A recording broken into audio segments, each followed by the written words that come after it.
I presented this panel at Hotarucon 2023. I'm recording this a couple of weeks later so that it can be available online. So you might have heard something about this, but in case you haven't, here's the short version.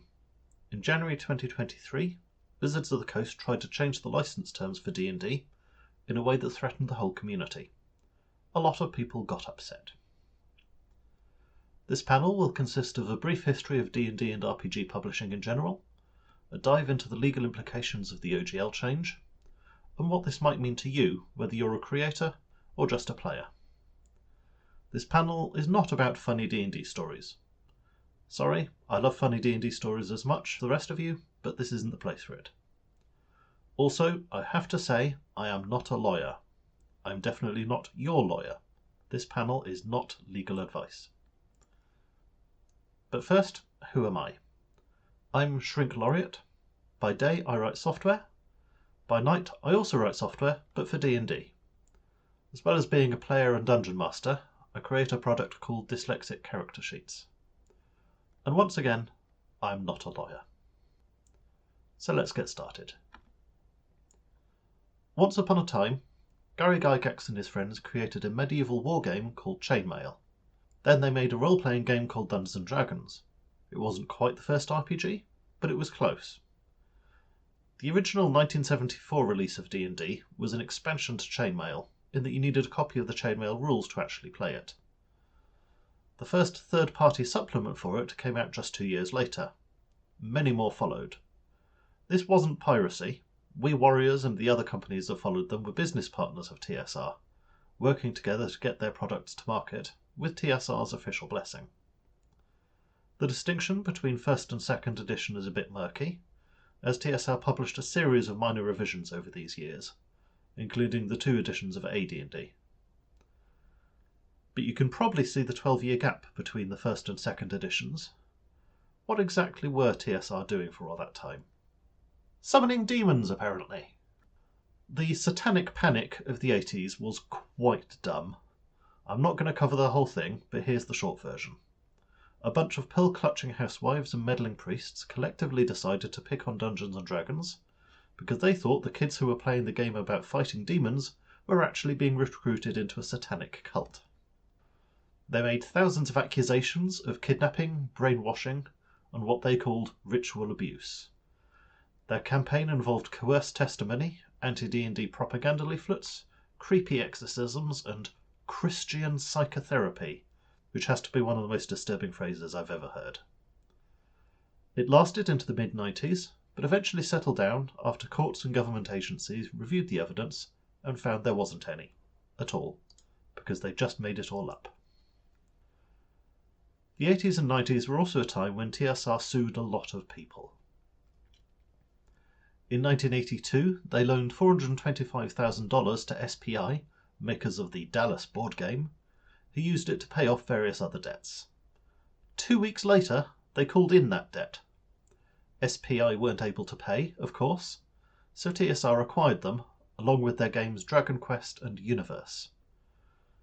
They sued Mayfair Games, the company that Gary Gygax went to work at, because they said that just putting his name on the cover made it look like an official D&D product. They then went on to sue every other company Gary tried to work at, because apparently being known as the creator of something means your very existence is trademark infringement.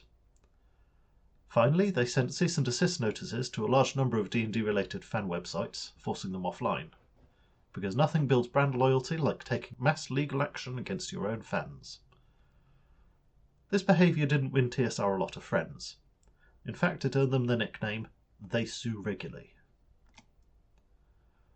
This legal rampage sabotaged the growth of D&D. Other companies stopped publishing expansions and started making new games instead.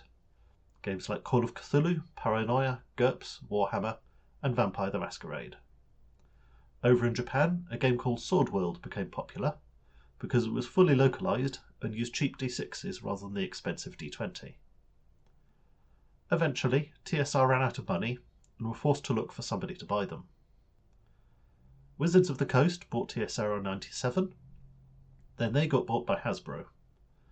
Meanwhile, they'd started working on a complete overhaul of D&D for 3rd edition. The new team knew that their new edition wouldn't be successful without third-party companies selling adventures and supplements for it. They needed to win back all the enemies TSR had made, and they knew that just promising to be better this time wouldn't be enough. So when D&D 3rd edition came out in 2000, it came with something new, an open license. The OGL is amazingly short and simple as legal documents go. A copy of it appears in every single OGL licensed product. Here it is from the back of Mutants and Masterminds. And as you can see, it's short enough to fit on one page at a reasonable font size. Don't worry, I'm not going to break it down line by line. Since it's an open license, publishers didn't have to negotiate a contract with Hasbro. Simply by publishing a book with a copy of the OGL in it, the license terms apply automatically.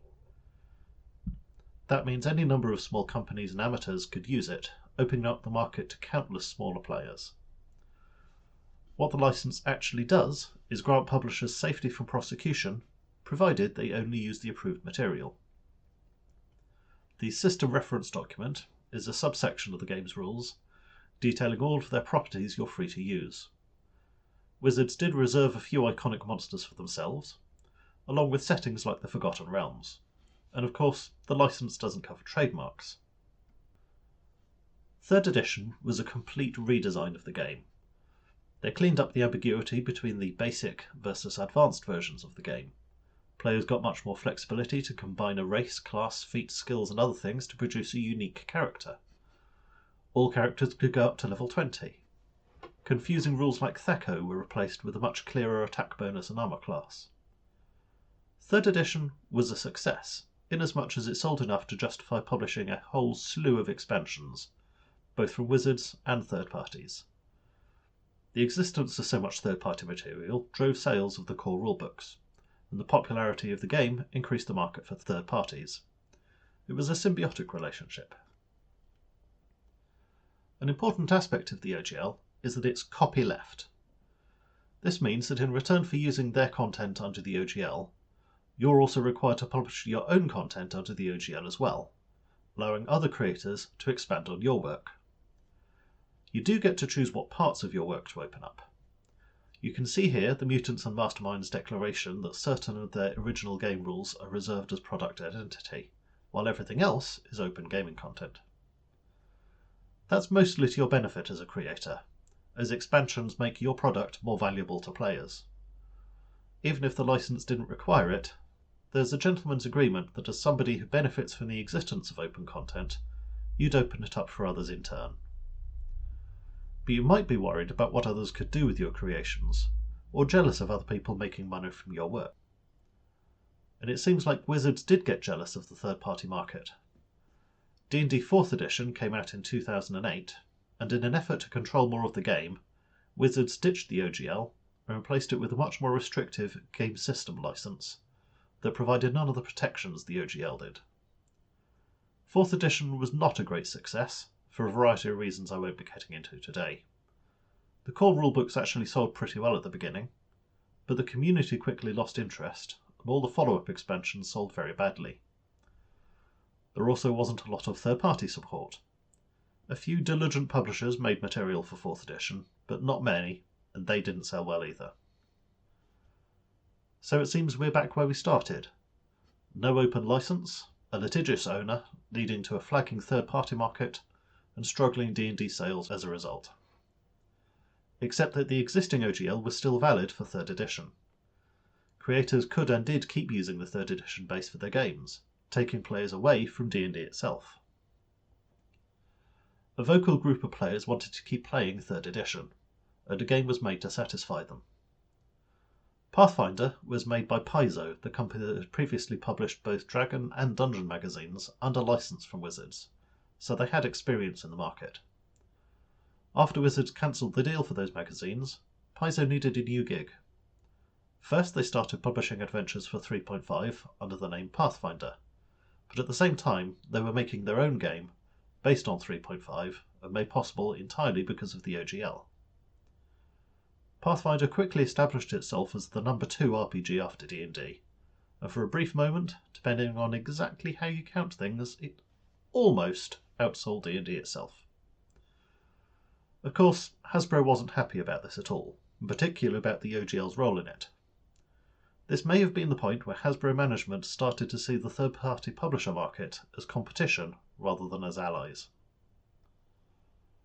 5th edition was a course correction for Wizards, as they reversed many of the design decisions that were so criticised in 4th edition. The new game was simpler, more friendly for beginners, and better suited for low-commitment, one-shot adventures. There was a public playtest where they got community feedback. They also returned to publishing the game under the OGL. So it should be no surprise that 5e has had a lot of third-party publications. This includes adventures, new player options, new monsters, and even full conversions into completely different genres of game. This has been an important part of the game's success. Many of the adventures and expansions Wizards themselves put out for 5e are okay, but not great. And there aren't that many of them. The third-party options are often better written, better produced, and explore directions far beyond the base game. Not everybody has the resources to publish a hardback book or run a successful Kickstarter. Smaller publishers need a way to reach customers, and the DM's Guild provides that. It's basically a branded copy of DriveThruRPG, run in cooperation with their owner company. Like DriveThruRPG, it sells both PDFs and print on demand. And like DriveThruRPG, it charges a 50% cut on everything. It's also an exclusive contract. You aren't using the OGL for this, you sign a custom license agreement. The upside is that it gives you permission to use more of Wizards' property than the OGL does. The downside is that once you publish something on DM's Guild, you then can't ever publish it anywhere else. This is the time when D&D hit the big time. If you're as old as me, you might remember how deeply unpopular it used to be. Science fiction, fantasy, comic books, anime, and anything at all nerdy were social poison back in the 80s and 90s. But public awareness of these things has been on the rise, and in the 2010s a lot of geeky hobbies broke into mainstream acceptance. There's an argument to be made about how much of D&D's success is due to Critical Role, or to appearing in Stranger Things, or to various high-profile celebrities, and so on. Whatever the cause is, D&D is bigger than ever before. Critical Role is the biggest actual play podcast, but it certainly wasn't the first. The idea of recording your D&D games for other people to enjoy goes back to the 80s. Players would write down their games like a story and publish them in replays. Before it was an anime, Record of Lodoss War was an AD&D game replay. It later moved to the new Swordworld RPG and became its first big setting. They're still making Lodoss, by the way. Acquisitions Incorporated did the actual play thing before Critical Role did. It was the product of Penny Arcade and had names like Will Wheaton on it. Something else that's become popular in recent years is VTTs. A virtual tabletop is a website or app that lets you play online with your friends, using a shared map and other tools like a dice roller and online character sheet. Unlike a video game, you still need a DM to actually run the game for you. The VTT space was already firmly established, but the pandemic made VTTs into a huge market. And arguably, VTTs helped keep a lot of D&D groups together for those years. Wizards announced in August last year that they were working on their own VTT. Something closely related to that is D&D Beyond, which is an online character sheet and reference tool. The truest form of D&D Beyond is using it on your phone while playing in person. It was launched as an independent tool with the license to use the D&D name, but in April 2022 it was brought in-house and became an official D&D product. Wizards spent $146 million buying D&D Beyond. They wanted it for a couple of reasons. First, it's an ongoing source of income, as people pay regular subscriptions or buy content in the app. Second, it's a source of analytics, giving them insight into how many people are playing and what classes, races, and other choices people actually use, which tells them which products are popular. This brings us to the real topic for today, the new OGL. D&D has something of a monopoly position among tabletop role-playing games. It has maybe 70 to 80% of the player market share, makes 90% of the money, and has nearly 100% of the brand recognition outside the hobby. Simply as a brand, D&D is huge. But D&D makes a lot less money for Hasbro than its sister product, Magic the Gathering. Magic players keep buying new cards all the time, but a D&D group can buy one book and then keep playing the game indefinitely. The subscriptions and purchases in D&D Beyond weren't enough. The numbers are even more striking when you look at the profits. Despite owning beloved properties like Transformers, G.I. Joe and My Little Pony, classic board games like Monopoly, Risk and Scrabble, and making toys under license for Power Rangers and Star Wars, those parts of Hasbro's business aren't as profitable as they'd like. Physical product sales are shrinking year on year. Due to this, and to a series of ill-judged acquisitions, Hasbro are currently $3.6 billion in debt. It's a company that needs cash and needs it soon. Magic continues to be by far the most profitable part of their portfolio. In fact, it's basically keeping Hasbro afloat. But the growth of competitors like Disney's Lorcana could threaten that, so Hasbro needed D&D to start generating profit.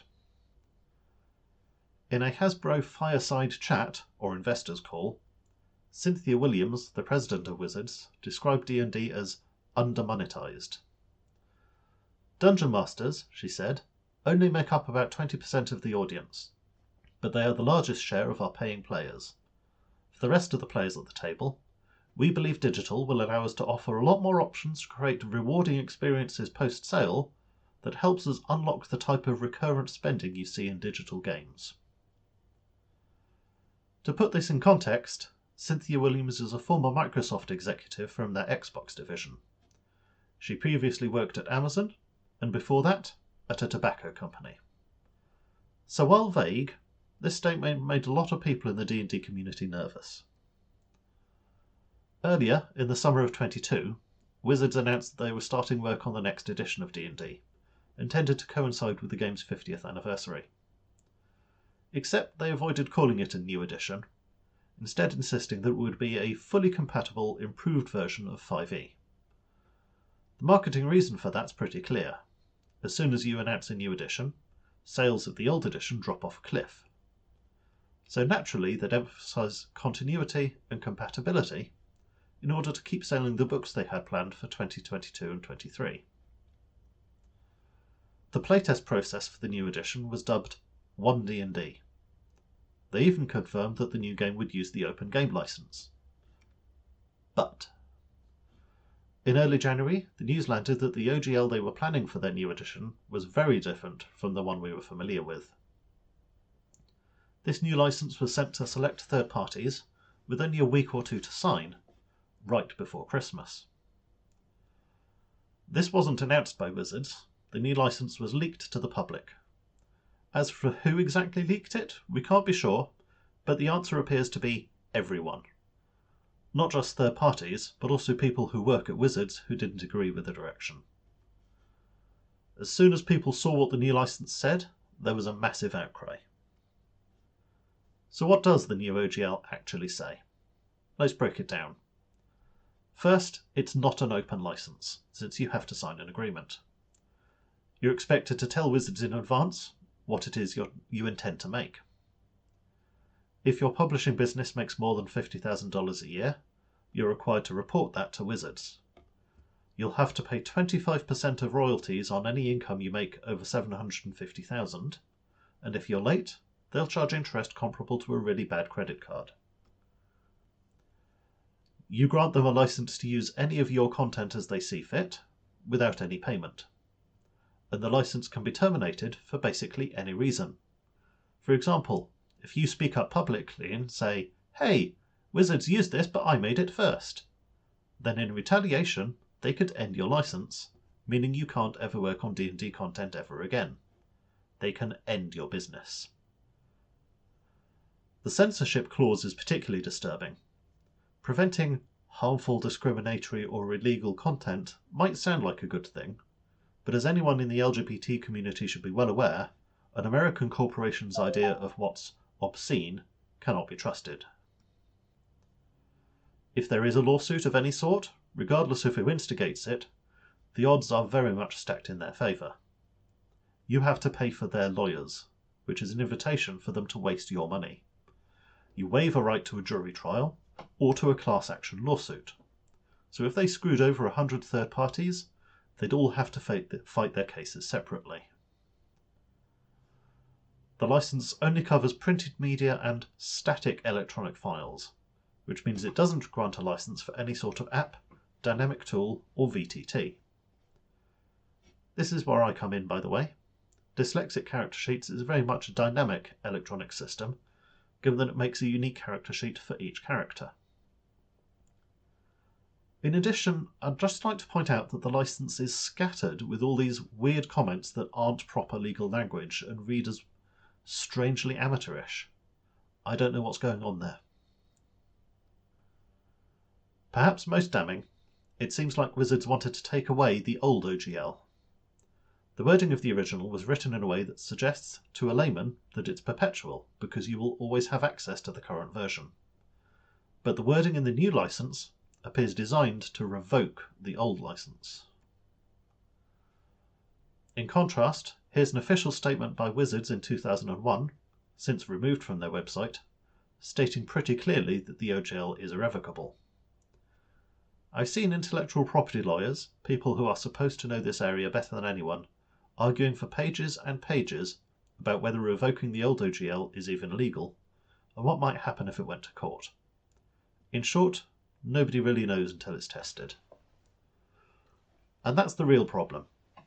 Anyone who isn't a massive corporation has vastly less to spend on lawyers than Hasbro does. If it came to court, the merits of the case might not even matter. Hasbro could drag the court case out long enough to bankrupt you. The impact of this on the third-party market would be devastating. Remember, Wizards sells significantly more copies than anyone else in the business. Everyone else has razor-thin margins. Losing a quarter of their revenue would be enough to kill any company. And they probably wouldn't even be able to try because we live in a capitalist society. Taking the 6 to 9 months it takes to publish a book is only possible if you can get investment to cover that work. And nobody is going to invest in a publisher that could have their entire business taken away from them at a moment's notice. If this license went live, it would destroy the market for thousands of independent creators, including me. The reaction to the leaks was a massive bomb of bad publicity.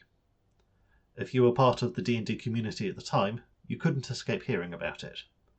The news hit The Guardian, the Financial Times, Forbes and Law Insider.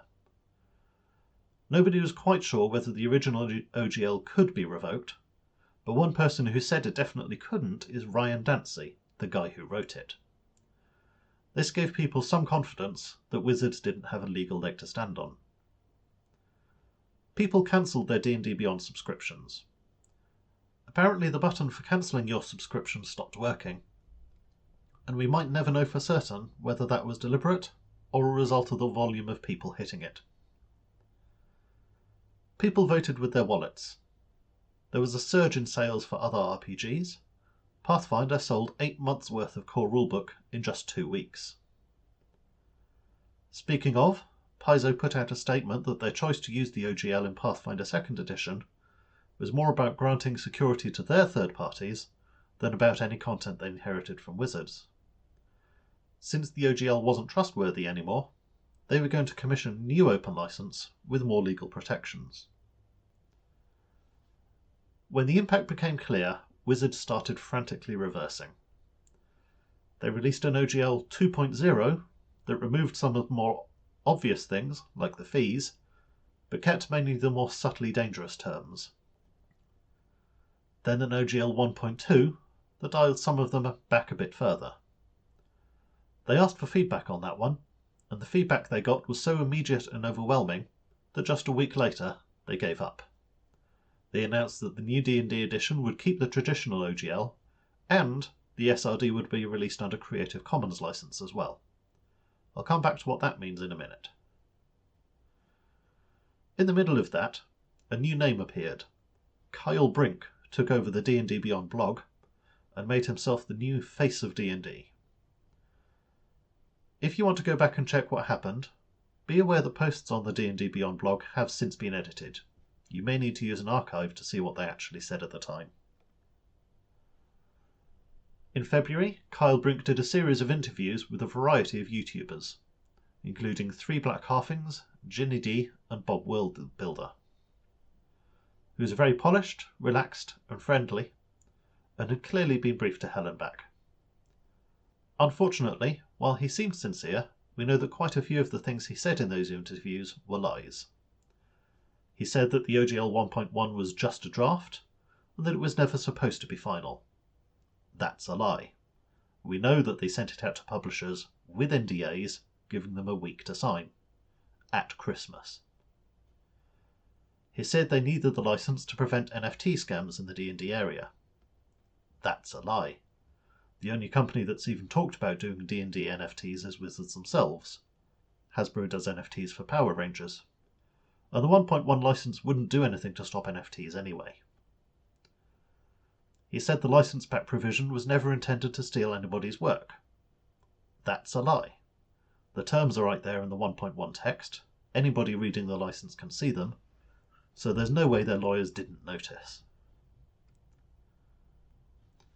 A couple of months later, they held a Creators Summit, which is a gathering of influential people. They ran a series of presentations on subjects like their new VTT and D&D Beyond. But the tone-deaf schedule got derailed when the audience ran out of patience and started asking them awkward questions. It seems like Wizards had expected the whole thing would blow over by April, that the ever-fickle internet would have moved on. They seemed genuinely surprised that people still cared about something from 3 months ago. Even so, with that out of the way, the dust settled. The D&D movie came out, and unlike the 3 previous D&D movies, it was pretty good. Baldur's Gate 3 is good as well. D&D's book sales have mostly bounced back. A lot of people who cancelled their D&D Beyond subscription have gone back to it, and it seems like people are willing to let it be over. Is everything forgotten? Not quite. Dan Cannon runs the YouTube channel Old School MTG, where he does unboxing videos of Magic cards. He bought a pack from the March of the Machines set from a local dealer. That dealer had accidentally been sent packs of the next card set, March of the Machine The Aftermath, not due to release until a whole month later. Not realising the difference, Dan did an unboxing video for the pack he'd bought. Hasbro sent agents from the Pinkerton Detective Agency to threaten him, his family, and his neighbours. They threatened him with prison and a fine of $200,000. He was forced to take the video down, then they took the cards and left. In case you're not familiar with them, the Pinkertons have a long, sordid history. They made a living catching escaped slaves back in the bad old days. They've been implicated in a good number of murders, as well as union busting. The modern Pinkertons aren't any better. They were strike-breaking for Amazon as recently as 2020. These are literally the bad guys from Red Dead Redemption 2. If the US was a less corrupt country, they'd be a part of history. Wizards are known to be very protective of spoilers for future Magic card sets, but this is an utterly disproportionate response to a YouTuber opening a pack he bought with his own money, which he only had because of an accident by Wizards themselves in sending the wrong product out a month early. Did this affect the sales of Magic the Gathering? Of course not. Magic players are used to being abused. I think they like it. Another recent controversy hit the new edition of Spelljammer, which included a painfully racist depiction of a people called the Hazardy. I haven't included any pictures of the Hazardy because I really don't want to. Trust me, it's bad. There's a long history of racism in RPGs, one that probably deserves its own panel. It's not a simple narrative, and you do have to see things in the context of history. But you can't get away with that shit in 2022. Even if you're the straightest, whitest dude on the planet, if you hear the words slave race, you should at least take a step back and think, hang on, maybe I should check if this is alright to publish. Supposedly, this happened because an executive added the offensive language at the last minute, bypassing the sensitivity consultation process they normally apply so thoroughly to everything else. I don't believe that, because commissioning artwork takes months, and like I said, the artwork is quite offensive. Also, there are no sensitivity consultants credited on the Spelljammer book, at all. So really, this event speaks to an institutional failure to care about getting these things right. And just for a laugh, there was a headline in March this year claiming that Hasbro was being recognised as one of the world's most ethical companies for the 12th year running, which is just laughable and underlines how cheerfully corporations lie. I guess they haven't started any wars or spilled 1 million gallons of oil, but that's a low bar. Meanwhile, everyone and his dog is writing a new RPG now. I can't tell you about all of these, and I'm sure I've missed some. Daggerheart looks interesting because it's bringing some innovations from Sword World back to the West. Illuminated Worlds borrows a lot from Blades in the Dark. Tales of the Valiant is staying close to D&D rules, while DC-20 is a bigger departure. On the one hand, this is an interesting time for game design, as so many new and interesting ideas are being explored. On the other, there's a big risk of fragmentation. With so many different options on the market, somebody who wants to play one of them is going to struggle to find people who are into the same game. Ironically, this could feed back into D&D's near monopoly as the de facto game that everybody can play. I mentioned earlier that Paizo was going to commission a new open license. It took a while, but the new Orc license was released in June. Thousands of companies and independent creators support it, practically everyone except Wizards. Chaosium, the makers of Call of Cthulhu, actually released their first product under the Orc months before the license was even finalised, which was a courageous choice. Unlike the OGL, the Orc license isn't owned by anyone. Paizo don't have the right to change it or take it away. Anyone can release a game under Orc, but the upstream material you're using matters. If your work is based on an OGL property, like D&D 3 or 5, then your product has to be OGL as well. If your work is based on an Orc property, then your property has to be Orc as well. And you can't easily combine the two licenses in one work, because relicensing content under different terms is against the terms of both licenses. The Orc is stronger copyleft than the OGL, in that all the mechanical parts of the game, dice rolls, bonuses, the names of abilities, etc., are opened up. No exceptions. The goal of this is to produce an ever-growing corpus of usable content, making it safe for creators. But behind all this there's an unanswered question: how much of a game can actually be copyrighted? The artwork, layout and specific words can, but it's generally understood that under US law, game mechanics probably can't. Except that the case that established that was related to a simple board game, not a much larger and more complex role-playing game. Like so many of these things, nobody will know for certain until it goes to court, and nobody's in a hurry to take it to court to find out. By the way, the case that established that was related to Monopoly, which Hasbro own, but which was actually a copy of an older board game called The Landlord's Game. Hasbro's predecessor won a judgment that the game rules weren't copyrighted, and that precedent is what's being used against them now. So with all that said, what does that mean for you?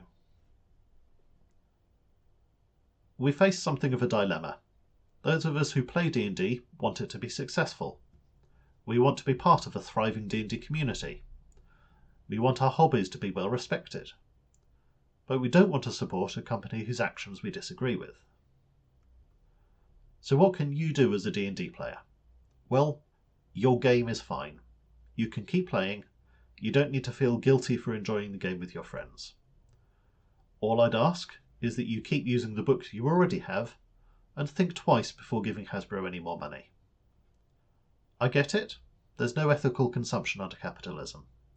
One way or another, a good portion of your money is going to nasty corporations, some of them much worse than Hasbro. If you're a dungeon master, you have a lot more influence. Like Cynthia Williams said, you probably spend a lot more than your players, and since you're the one putting in the work, the chances are your players will go along with what you suggest. But you can't force it on them. You can suggest alternative games, and even arrange for them to try those games out, but you can't make somebody play a game they don't want to. So I'm quickly going to suggest a few alternative games you could try, out of countless options. These aren't necessarily the best, but one of them might be right for you.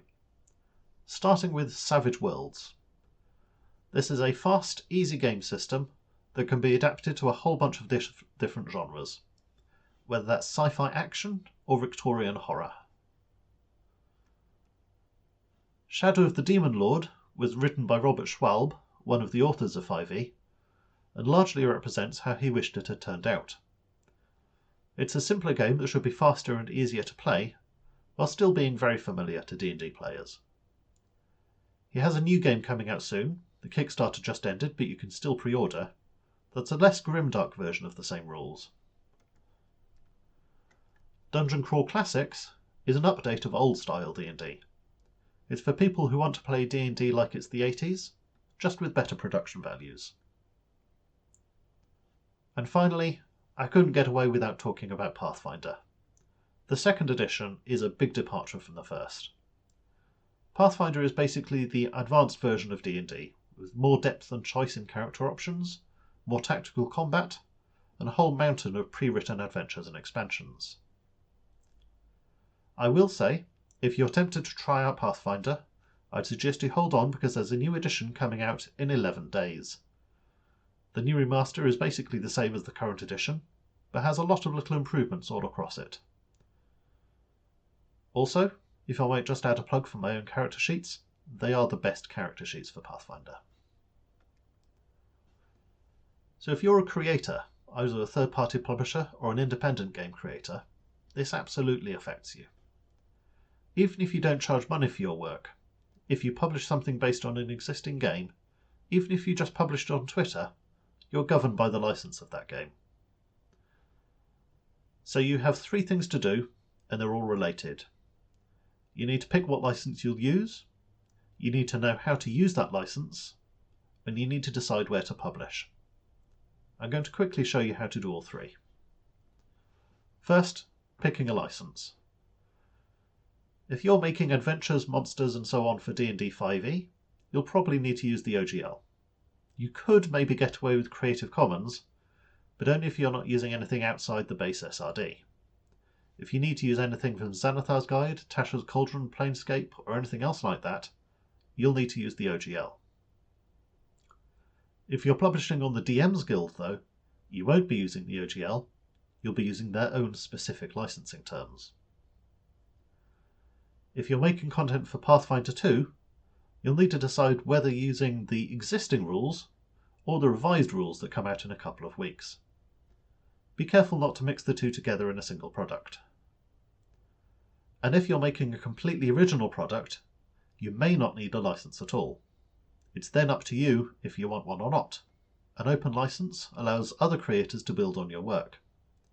If you want anybody to be able to make an app or wiki for your game, for example, they'll want a license to do that. The flip side is, it does open the door to other people to use your work in ways you might not approve of. If you want to use the OGL, you'll need to publish a copy of the entire OGL in your product. It shouldn't take more than 1 page. You need to edit section 15 to list each of the OGL sources you're using material from, as well as all the sources they listed in their section 15, and so on, all the way back to the SRD and the OGL itself. These can produce a very long list, including things that aren't directly relevant to your product. Tough, that's how it works. A Creative Commons license is easier. You only need to include a paragraph citing your source, containing its title, author, a URL or other way of finding it, and the exact license.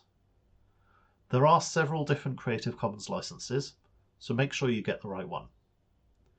If you're using the 5e-SRD specifically, Wizards have provided the exact words they'd like you to use. Unlike the other two licenses, Creative Commons isn't copyleft, so you aren't required to open up any of your own content. If you're pulling from multiple sources, make sure to cite each of them in turn. The ORC license is somewhere between the two.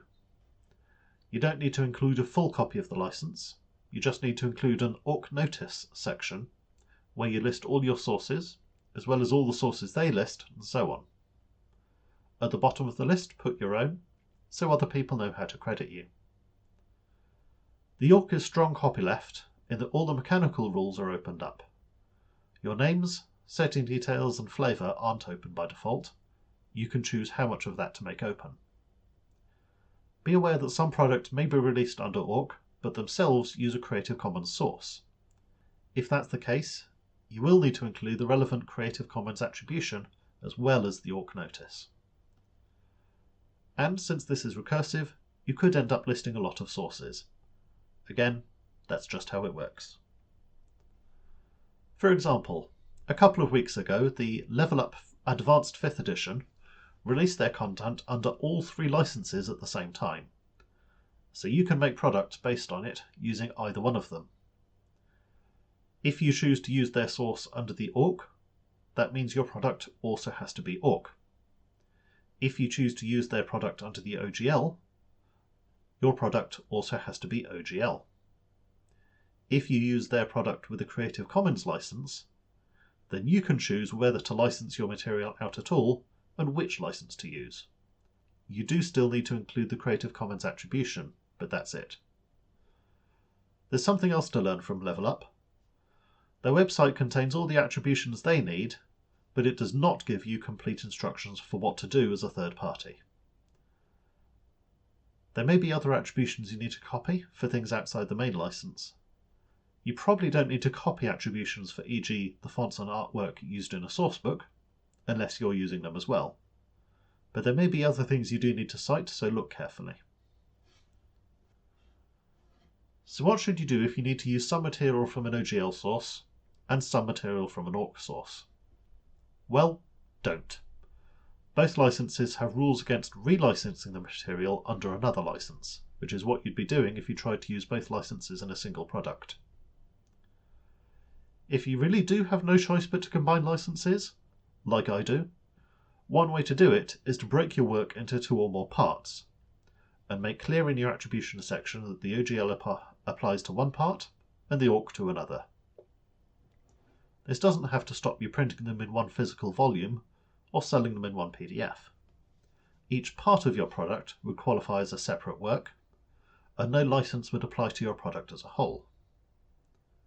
But that's going to be incredibly messy, and you're very likely to get it wrong somehow. Once you've written a work, how do you actually sell it? The first option is to use the DM's Guild or Drive-Thru-RPG. This lets you upload a PDF, and people can buy that either online or as a print-on-demand book. They do charge fees of 50% on anything you sell, including digital, but in return you get access to the marketplace where the customers are. You could try self-publishing your book on Amazon. Their fee structure is more complicated, but when you work it out, it's not going to be much cheaper than 50%. It's also harder to reach customers when you're one of a million things on Amazon's huge marketplace. Or you could sell through Lulu. They don't do PDFs, only print on demand, but the books they print are really nice quality. Lulu won't do anything to reach customers for you. That will be entirely up to you. Unlike the others, Lulu charges a fixed price, not a percentage. So you have the potential to make more money or less money, depending on how you choose to set prices. If you're doing any work in this area, you'll sooner or later be told that you need to talk to a lawyer. And while that's probably true, I think it's often said as a disclaimer rather than as practical advice. Even in the area of intellectual property law, there aren't a lot of lawyers out there who know anything about the OGL. At this point, you probably know more about it than most of them do. Since the Orc license is only a few months old, there are even fewer who know about that. And with the subtleties of an open license, even specialists can miss the point if they're not familiar with the case history. If a lawyer needs to go and do research, you'll be paying them for that time. And the advice they give you at the end of that might be nothing more than what you already know. So if you're not careful, you could very quickly accrue a very large bill and not gain much from it. So if you want to get the best bang for your buck, the only thing I can recommend you do is to do as much research as possible and go armed with both data and specific questions you need answers to. I can help direct you to some of the information you need, but as I might have said before, I am not a lawyer. So finally, what does this mean to me? This year has been tiring. I've had to become a sudden expert on all those legal complexities I didn't need to before, while worrying about whether I was breaking contract law. In particular, since my character sheets support multiple games, I had to untangle how to use both the OGL and Orc in the same product, which is not something either of them are made for. I don't intend to put any work into supporting any official D&D products in the future, but I already wasn't. At the end of it all though, I'm relieved to be able to say that I still love D&D.